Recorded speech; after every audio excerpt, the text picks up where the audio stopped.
지난 시간에는 소율의 문답 제12문답에서 제14문답까지를 살펴보면서 하나님의 특별한 섭리에 대해 나누었습니다. 그 내용을 통해서 우리는 사람이라는 존재는 하나님과의 특별한 관계에서 설명될 수밖에 없음을 볼 수 있었습니다. 그 특별한 관계란 순종을 조건으로 생명 또는 사망에 이르는 행위 언약의 관계라는 것입니다. 그런데 사람은 언약을 지키지 못해서 하나님으로부터 창조 시에 부여받은 지위를 잃고 타락하게 됩니다. 그리고 이 타락은 사람이 죄를 지었기 때문인데, 죄라고 하는 것은 관역을 벗어난 화살처럼 사람이 본래의 창조 목적에서 벗어난 삶을 사는 것이라고 할 수 있습니다. 오늘 살펴볼 제15문답은 사람을 그렇게 타락하게 만든 죄는 어떤 죄인가를 다룹니다. 소율의 문답 15문답의 내용을 함께 읽어보겠습니다. 우리 시조가 창조받은 지위에서 타락하게 된 죄는 무엇입니까? 우리 시조가 창조받은 지위에서 타락하게 된 죄는 금하신 열매를 먹은 것입니다. 제15문답은 아담의 죄에 대해서 가르치고 있습니다. 질문에서 우리 시조라 함은 인류의 조상, 곧 아담을 가리키는 말이지요.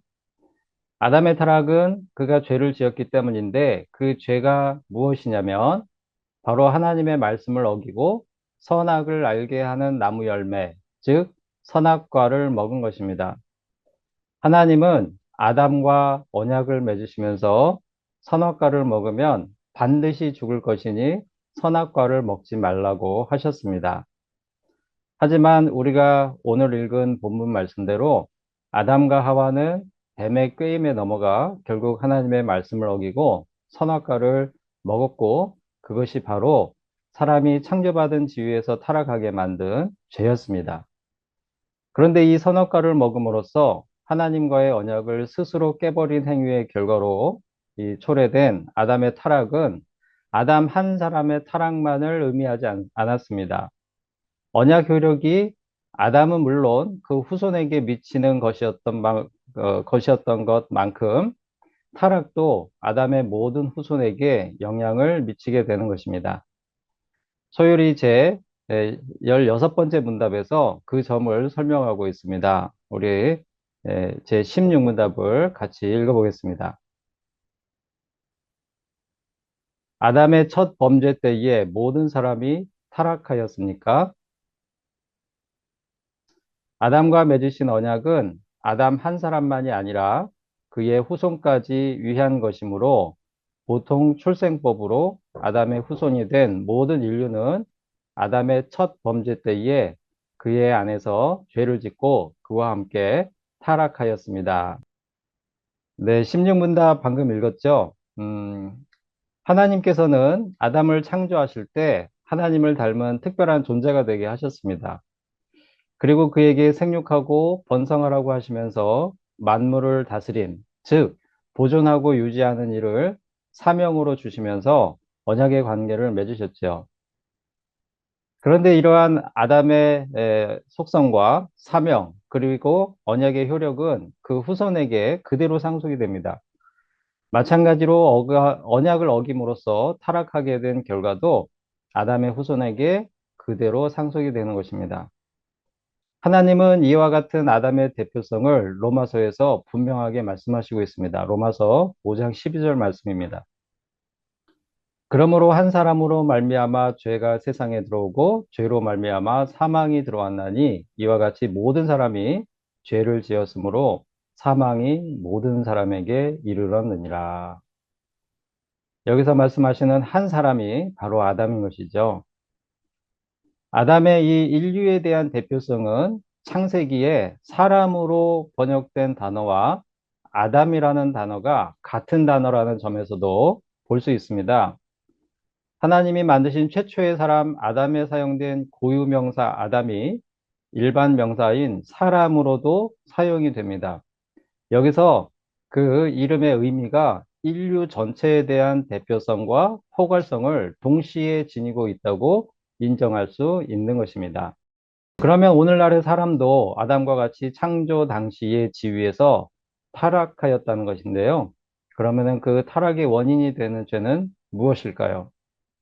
소율이 제15문답은 아담의 경우 그 창조의 지위에서 타락하게 된 죄는 하나님의 말씀을 어기고 선악을 알게 하는 나무의 열매를 먹은 것이라고 했습니다.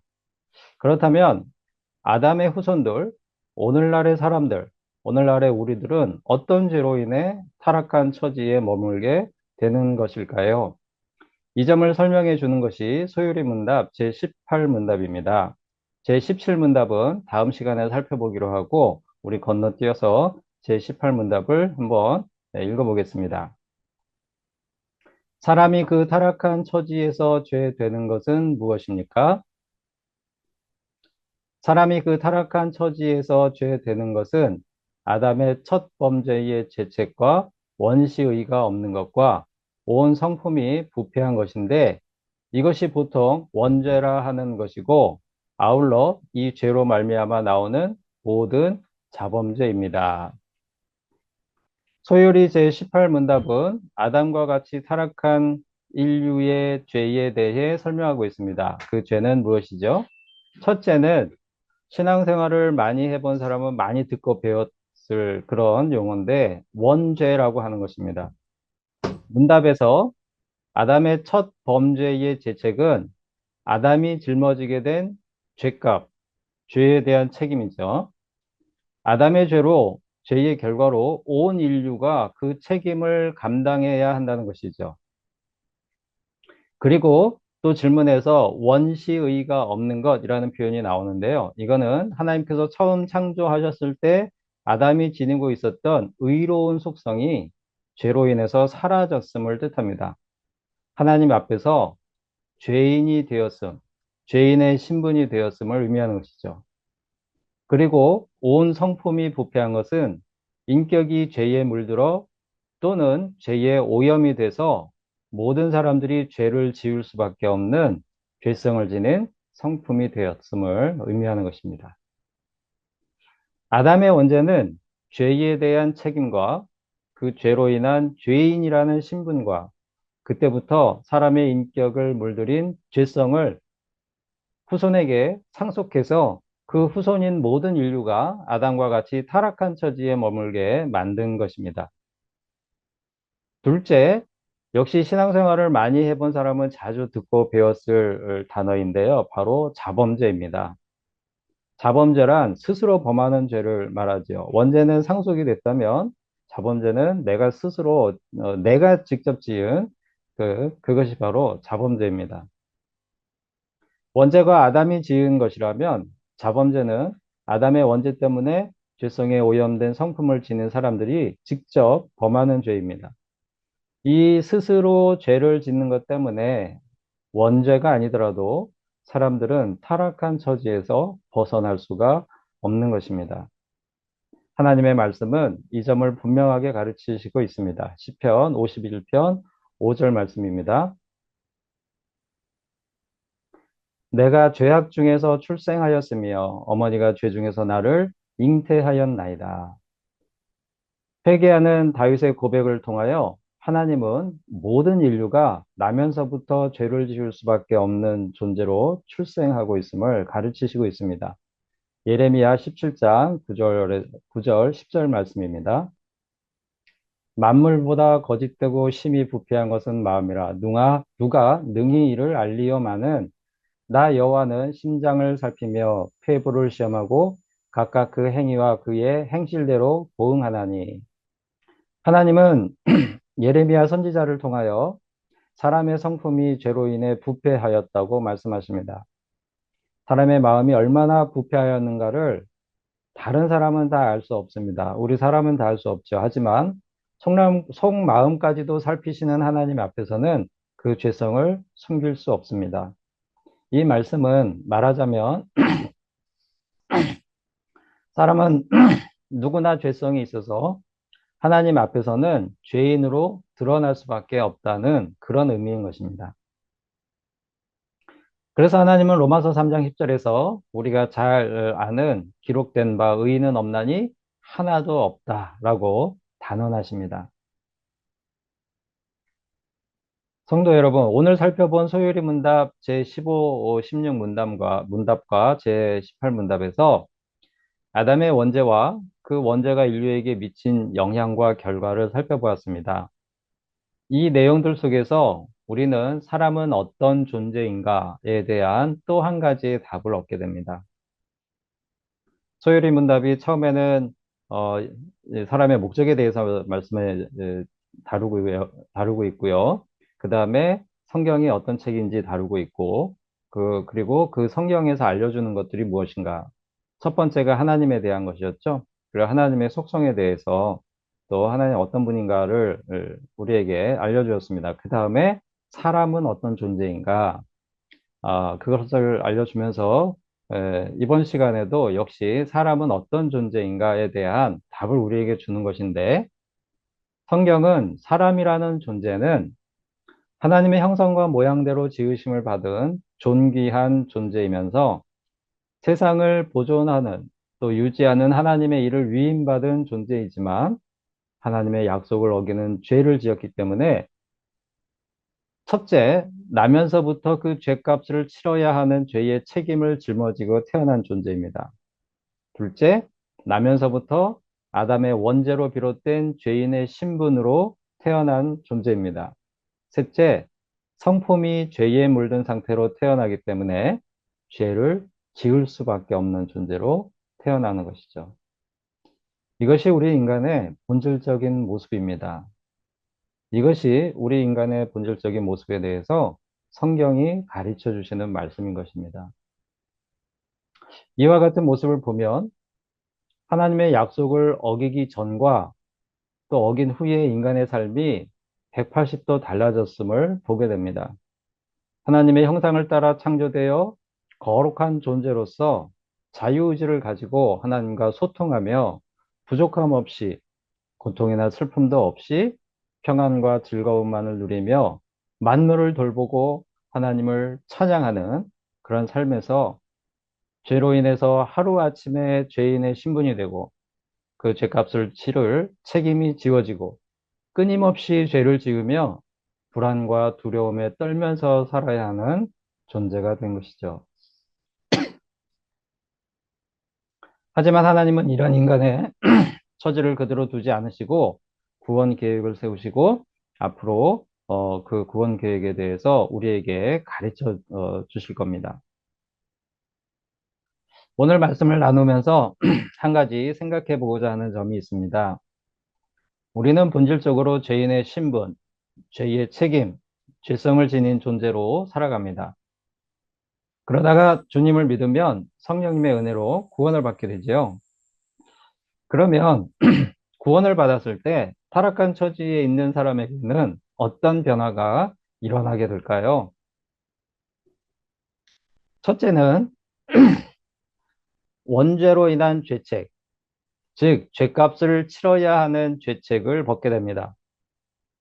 예수님께서 십자가에서 그 죄값을 전부 다 대신 치러 주셨기 때문입니다.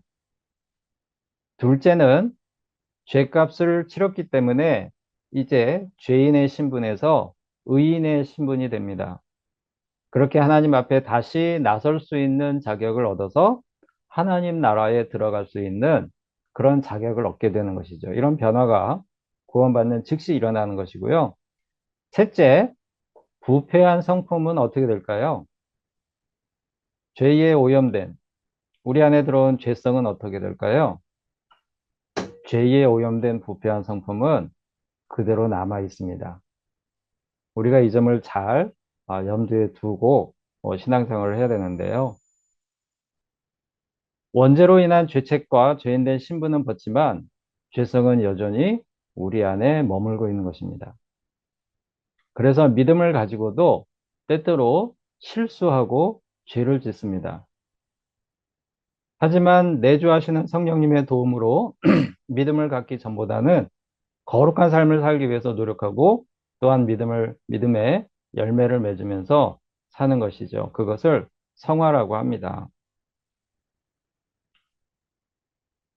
사도 바울도 이 점에 대해서 늘 자기 안에 이 육체의 소욕을 쫓는 그런 마음이 있고 성령의 소욕을 쫓고자 하는 마음이 있고 이 두 가지가 늘 싸우며 어, 내적인 갈등 또 죄로 인한 어떤 죄책감 그거는 아담이 우리에게 짊어진 죄책감이 아닌 내 죄로 인한 괴로움이죠.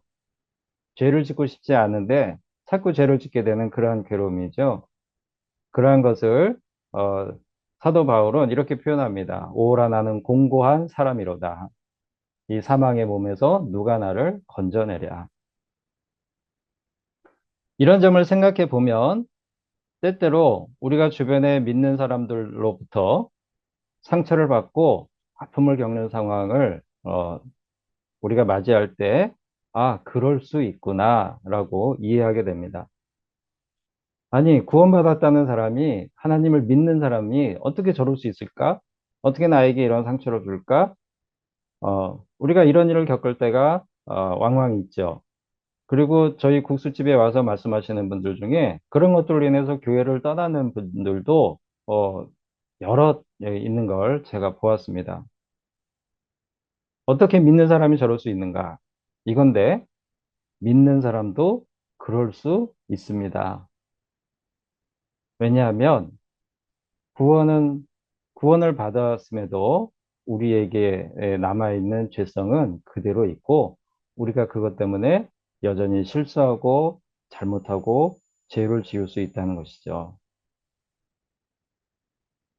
구원을 받아서도 여전히 죄성이 있기 때문에 성화의 과정에서 때로는 남에게 상처를 주고 잘못을 저지르기도 할 수 있다는 것입니다. 구원을 받은 사람도 얼마든지 그럴 수 있다는 것을 고려한다면 내가 용납하지 못하는 그 사람이 믿음이 있다고 해서 더더욱 용납하지 못하는 그도 아, 그럴 수도 있구나 라는 생각으로 그들에게 좀 더 관대한 마음을 우리가 가질 수 있을 것입니다. 물론 나 자신에게도 좀 더 관대할 수가 있는 것이고요. 그런 마음으로 용서도 할 수가 있을 것입니다. 이런 점에 대해서 한 주간 살펴보시면서 바울과 같은 그러한 마음이 내게도 있다는 거, 그런 마음이 내가 용납하지 못하는 누군가에게도 있다는 거. 하지만 그도 구원받은 자고 그도 자신의 죄로 괴로워하고 있을 수 있다는 거. 이 점을 생각하면서 우리가 좀 더 많이 용서할 수 있는 그런 마음으로 한 주간 보낼 수 있으면 좋겠습니다. 다음 시간에는 원죄와 자범죄에 대해 조금 더 생각을 해 보았으면 하고요. 그리고 죄로 인해 주어진 이 땅의 삶이 감당해야 하는 비참한 현실에 대해서 좀 더 나누는 시간을 갖도록 하겠습니다. 다 같이 기도하시겠습니다. 하나님 아버지, 하나님께서 저희를 특별한 존재로 만드시고 특별한 섭리로 행복한 삶을 살도록 하셨지만 죄로 인하여 창조된 지위에서 타락하게 되어 오늘날과 같은 이러한 삶을 사는 것이 저희 인생의 본질이었음을 알게 하심에 감사드립니다. 또한 주님을 믿고 구원을 얻었음에도 여전히 저희 안에 있는 죄성으로 인해 서로 상처를 주고받으며 사는 것이 또한 저희들의 모습임을 알게 하심에 감사를 드립니다. 이제 성령님을 더욱 의지하여 겸손하게 하시고 부족한 중에도 하루하루 성화를 이루며 믿음의 열매로 하나님을 기쁘시게 하고 이웃에게 하나님을 증거하면서 사는 저희들이 되게 하여 주시옵소서. 예수님의 이름으로 기도드립니다. 아멘.